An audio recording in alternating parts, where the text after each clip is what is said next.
அஸ்ஸலாமு அலைக்கும் வரஹ்மத்துல்லாஹி வபரகாதுஹு. நம்ம சேனல்ல ஒரு வீடியோ போட்டிருந்தோம். இலங்கையில் ஒரு போலி கிறிஸ்துவ இறைத்தூதர் இருக்காரு. அவர் தன்னை தானே இறைத்தூதர்னு சொல்லிக்கிட்டு மக்களோட நோயை குணப்படுத்துறன்னு பேர்ல மக்களே மாத்திட்டு இருக்காரு. சகோதரர் ரஸ்மின் அவர்கள் நேரடி சவால் விட்டிருந்தாங்க.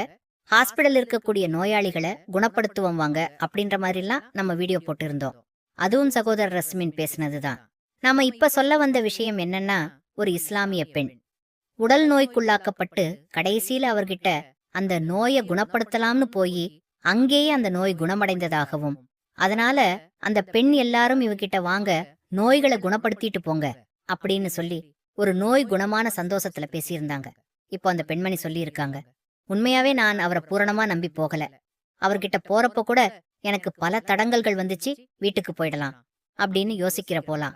நான் அந்த இடத்துக்கு போக காரணமா இருந்த சிங்கள பொம்பளை என்ன விடல, அவ பேசி பேசி என்ன அங்க கூட்டி போயிட்டா. இப்போ என்னடான்னா, எனக்கு நோய் பூரணமா சரியாகல, அங்க போனதால அல்லாவோட கோபத்தை சம்பாதிச்சதுதான் மிச்சம் அப்படின்னு மனம் உருகி பேசியிருக்காங்க. பேசுறப்போ அடிக்கடி அல்லாஹ் என்ன மன்னிக்க மாட்டான்னு சொல்லி பேசுறாங்க. நீங்களும் நானும் ஒரு விஷயத்த கண்டிப்பா புரிஞ்சுக்கணும்.